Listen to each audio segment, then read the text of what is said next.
बृहस्पतिवार व्रत की कथा प्रारंभ। प्राचीन समय की बात है। भारत में एक राजा राज्य करता था। वह बड़ा प्रतापी तथा दानी था। वह नित्य मंदिर में भगवत दर्शन करने को जाता। वह ब्राह्मण और गुरु की सेवा किया करता था। उसके द्वार से कोई भी याचक निराश होकर नहीं लौटता था। वह प्रत्येक गुरुवार को व्रत रखता एवं पूजन करता। हर दिन गरीबों की सहायता करता था। परंतु यह बातें उसकी रानी को अच्छी नहीं लगती थी। वह न व्रत रखती और न ही किसी को एक पैसा दान में देती थी। वह राजा से भी ऐसा करने के लिए मना किया करती थी।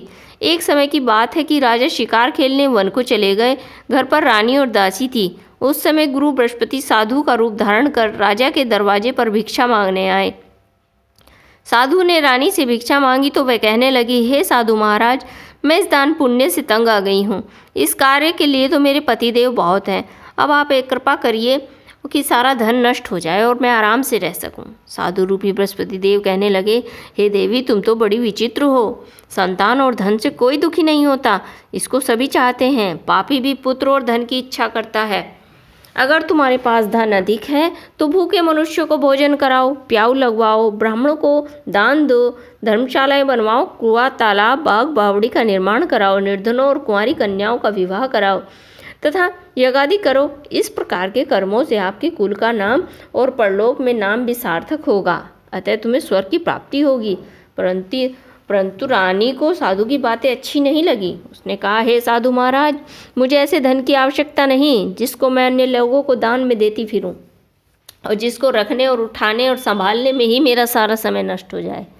साधु ने कहा, हे देवी, यदि तुम्हारी ऐसी इच्छा है तो जैसा तुम्हें बताता हूँ तुम वैसा ही करना।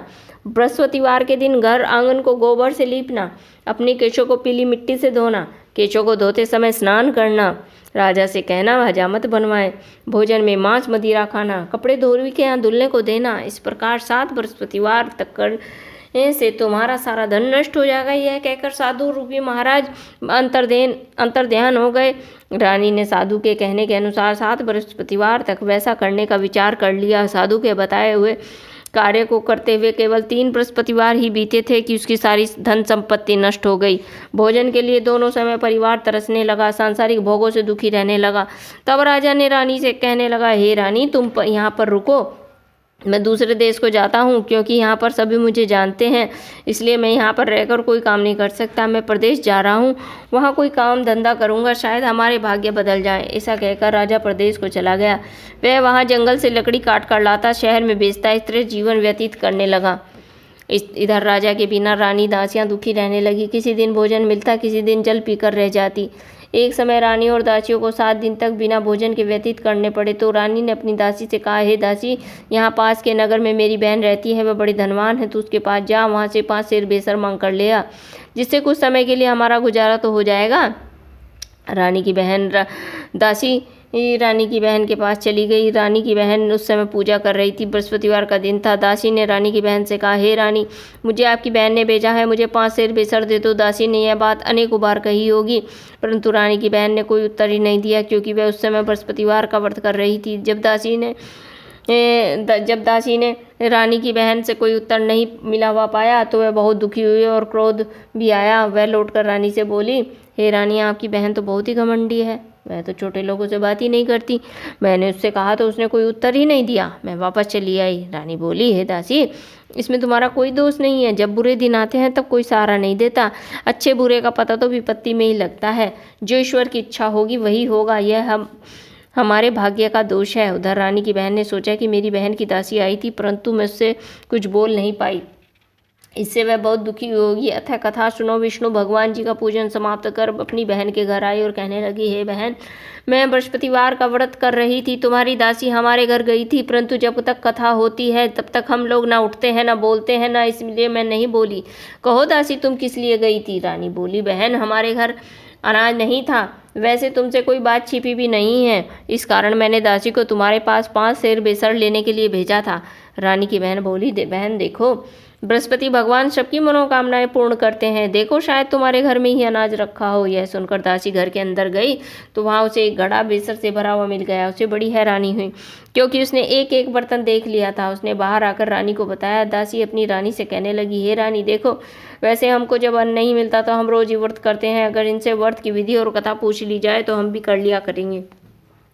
दासी के कहने पर रानी ने अपनी बहन से बृहस्पतिवार व्रत के बारे में पूछा। उसकी बहन ने बताया, हे रानी बहन, बृहस्पतिवार को सूर्योदय से पूर्व उठकर स्नान करके बृहस्पतिवार का व्रत करना चाहिए, लेकिन उस दिन सिर नहीं धोना चाहिए। बृहस्पतिवार के व्रत में चने की दाल, मुनक्का से विष्णु भगवान का, केले की वृक्ष से जड़ का पूजन करें, दीपक जलाएं। उस दिन एक समय भोजन करें। भोजन पीले खाद्य पदार्थों का करें और कथा सुने। इस प्रकार करने से गुरु भगवान प्रसन्न होते हैं, अन्न पुत्र धन देते हैं।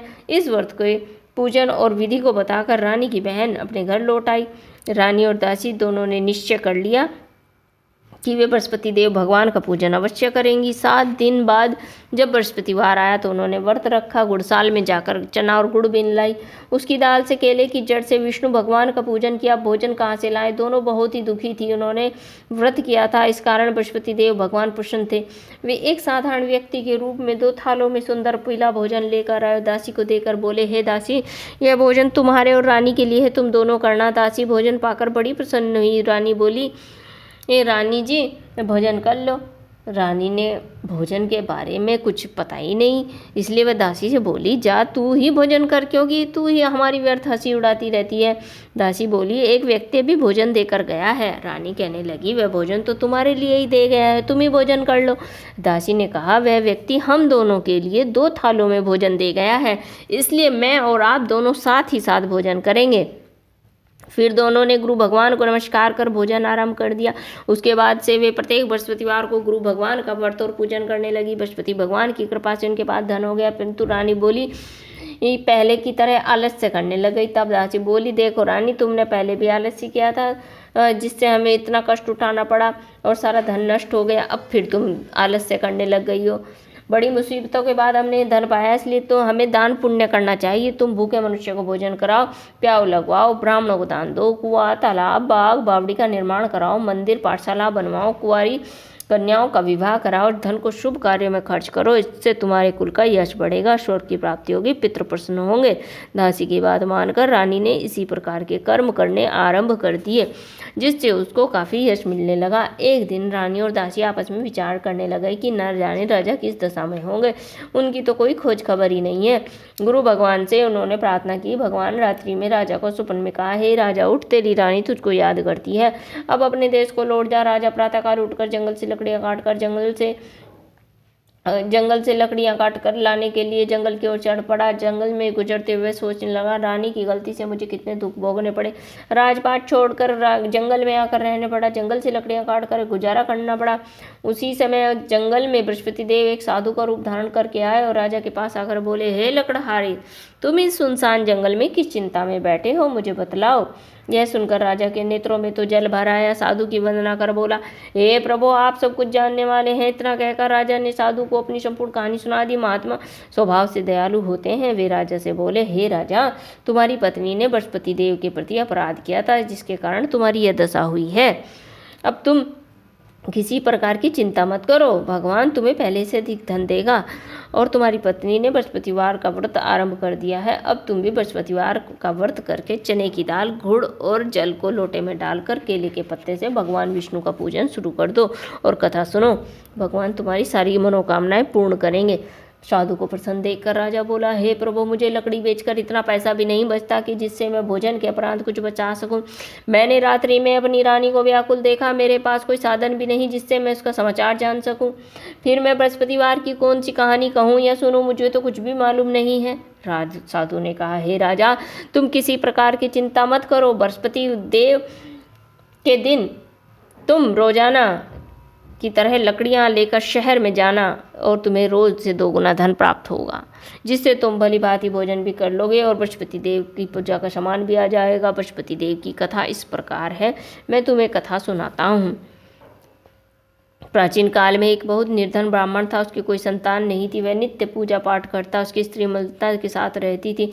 वह न स्नान करती, न किसी देवता का पूजन करती। प्रातःकाल उठते सर्वप्रथम भोजन करती, बाद में अन्य कार्य करती। ब्राह्मण देवता बहुत दुखी थे, पत्नी को समझाते हुए, किंतु उसका कोई परिणाम नहीं निकलता। भगवान की अनुकंपा से एक समय उस ब्राह्मण की पत्नी गर्भवती हुई। 10वें महीने में एक सुंदर कन्या को जन्म दिया। निर्धन ब्राह्मण कन्या के जन्म से बहुत दुखी था।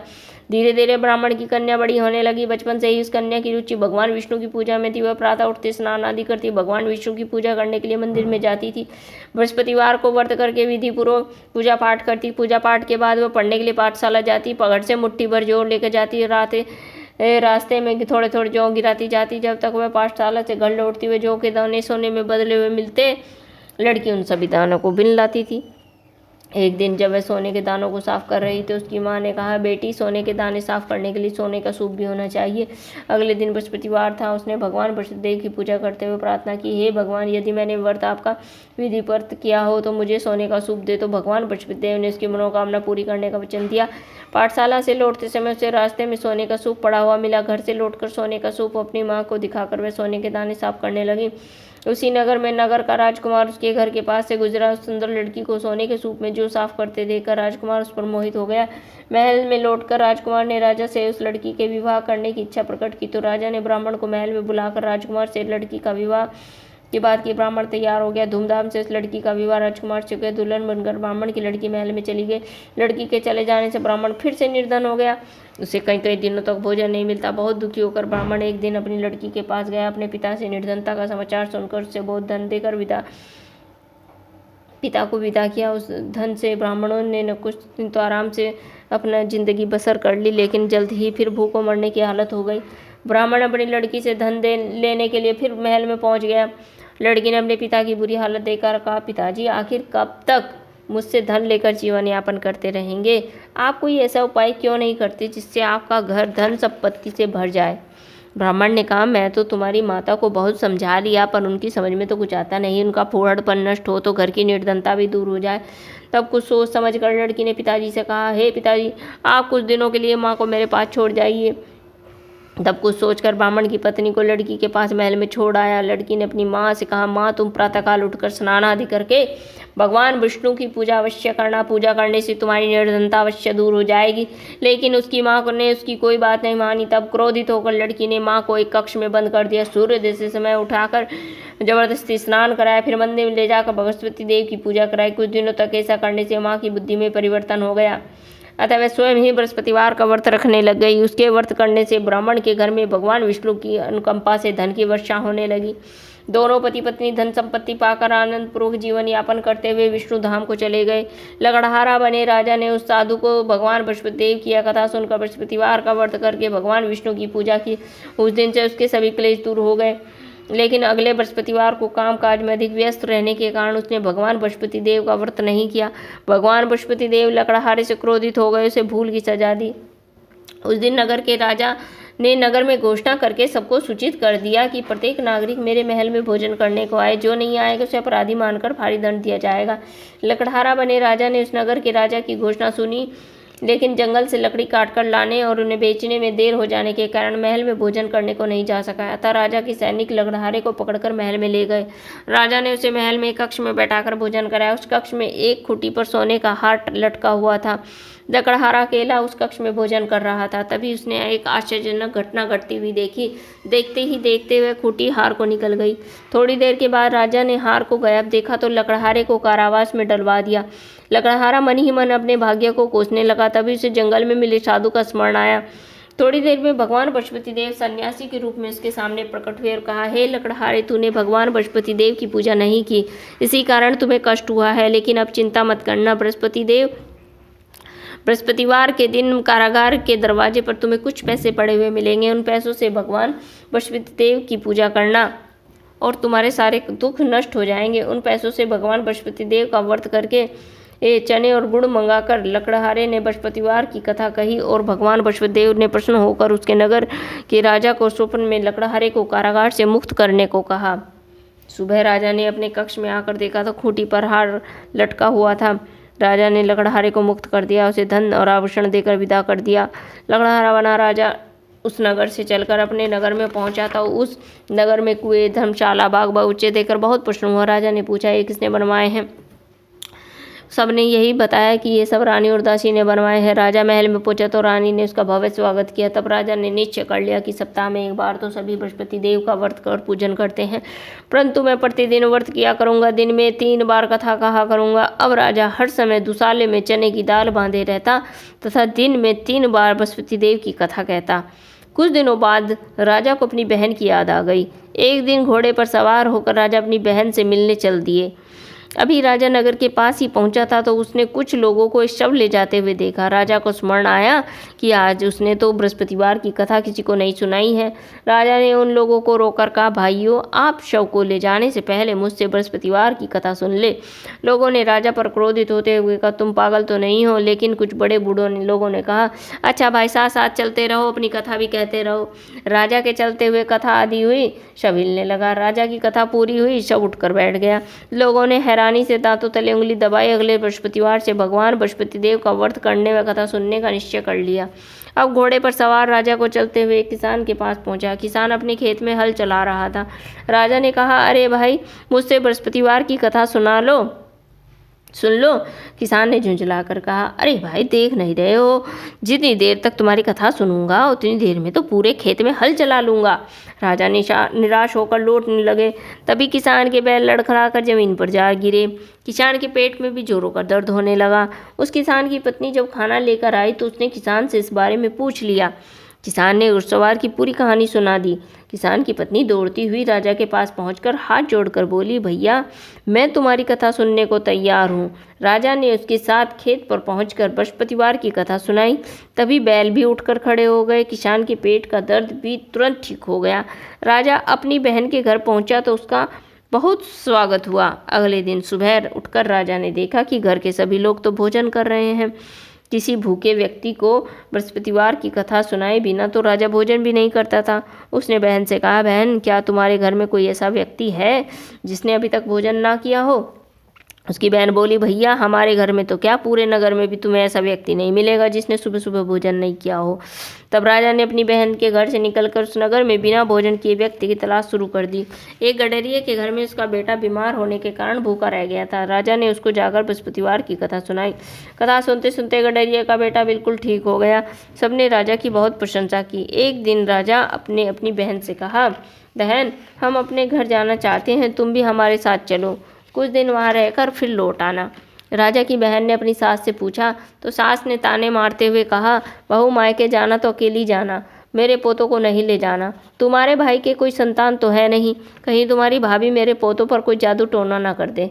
दूसरे कक्ष में बहन की सास की बातें सुनकर राजा दुखी मन से अकेला ही अपने नगर को लौट आया। रानी ने राजा से कहा, आप तो अपनी बहन को साथ लाने की बात कहकर गए थे, फिर बहन को साथ क्यों नहीं लाए हो? तब राजा ने दुखी होते हुए कहा, रानी, हम निसंतान हैं, इसलिए हमारे घर आना कोई पसंद नहीं करता है। रानी ने राजा को समझा, हे प्राणनाथ, हमें बृहस्पति देव ने सब कुछ तो दिया है, अब भगवान बृहस्पति देव हमें संतान भी अवश्य देंगे। बृहस्पतिवार को विधिवत व्रत करते हुए राजा रानी ने भगवान बृहस्पति देव से संतान के लिए प्रार्थना की। कुछ दिनों के बाद उन्होंने स्वप्न में दर्शन देते हुए कहा, हे राजन, तेरी मनोकामना अवश्य पूरी होगी। 1 सप्ताह बाद रानी गर्भवती हो गई। 10वें महीने में रानी ने एक सुंदर से पुत्र को जन्म दिया। राजा रानी जीवन पर्यंत बृहस्पतिवार का व्रत करते रहे। उनके घर में धन की वर्षा होती रही। इस तरह आनंद पूर्वक जीवन यापन करते हुए राजा रानी भगवान बृहस्पति देव की अनुकंपा से मोक्ष को प्राप्त करके सीधे वैकुंठ धाम को चले गए। बृहस्पतिवार को विधि पूर्वक व्रत करते हुए जो स्त्री या पुरुष भगवान विष्णु जी की पूजा करते हैं, भगवान उनकी सभी मनोकामनाएं पूरी करते हैं। इति श्री बृहस्पतिवार व्रत कथा। बोलो बृहस्पति भगवान की जय। बोलो देवादिदेव भगवान विष्णु की जय।